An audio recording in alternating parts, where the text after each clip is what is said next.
नमस्कार दोस्तों, युवा शॉर्ट हैंड में आप सभी का स्वागत है। डिक्टेशन 5 सेकंड बाद स्टार्ट होगी। तथाकथित पेगासस जासूसी कांड में सुप्रीम कोर्ट की ओर से गठित विशेषज्ञ समिति की रिपोर्ट के निष्कर्ष यही रेखांकित कर रहे हैं कि इस मामले में केंद्र सरकार के खिलाफ सुनियोजित अभियान छेड़ने की जो कोशिश की गई उसका कोई सिर पैर नहीं था।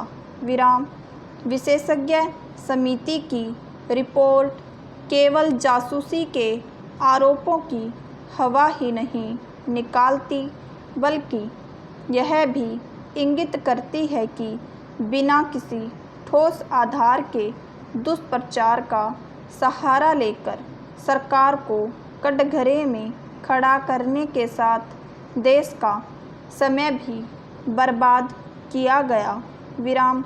इसकी अनदेखी नहीं की जा सकती कि जासूसी का आरोप लगाकर किस तरह न केवल सड़कों पर हंगामा किया गया था, बल्कि संसद में भी आसमान सिर पर उठा लिया गया था। उस दौरान संसद के मानसून सत्र में न के बराबर काम हुआ था।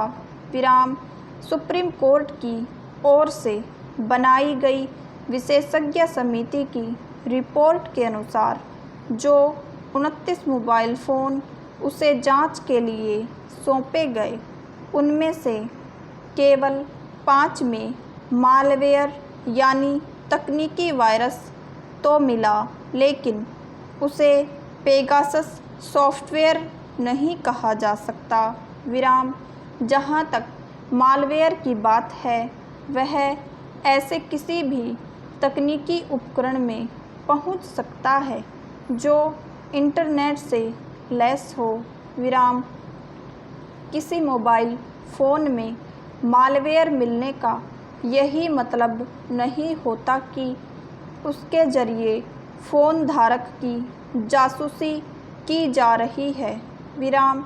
कंप्यूटर, लैपटॉप, मोबाइल फ़ोन आदि में मालवेयर मिलना आम बात है।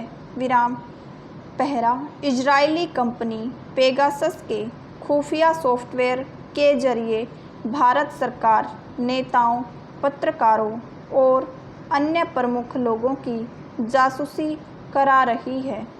इस सनसनीखेज आरोप ने तभी दम तोड़ दिया था जब उन तमाम लोगों ने सुप्रीम कोर्ट के निर्देश पर इस मामले की जांच करने वाली विशेषज्ञ समिति को अपने मोबाइल फ़ोन में सौंपने से इनकार कर दिया था।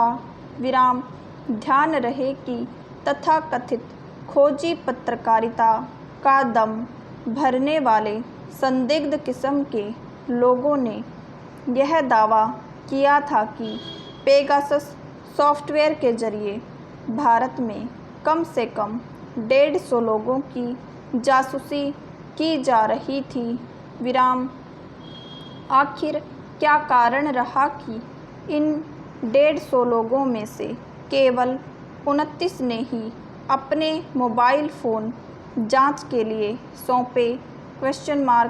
इस प्रश्न का यही उत्तर हो सकता है कि ये लोग पहले से यह जान रहे थे कि उनकी ओर से जिस मामले को तूल दिया जा रहा है उसमें कोई दम नहीं। इस पर हैरत नहीं कि ऐसे लोग अभी भी किंतु परंतु का सहारा लेकर विशेषज्ञ समिति की रिपोर्ट पर सवाल खड़े करें, लेकिन इसके पहले उन्हें यह बताना चाहिए कि आखिर उन्होंने जांच में हिस्सा क्यों नहीं लिया। अच्छा यह होगा कि यह सवाल स्वयं सुप्रीम कोर्ट की ओर से पूछा जाए। मेरे चैनल को सब्सक्राइब कीजिएगा, शेयर कीजिएगा, लाइक कीजिएगा। कल मिलते हैं फिर एक नई डिक्टेशन के साथ।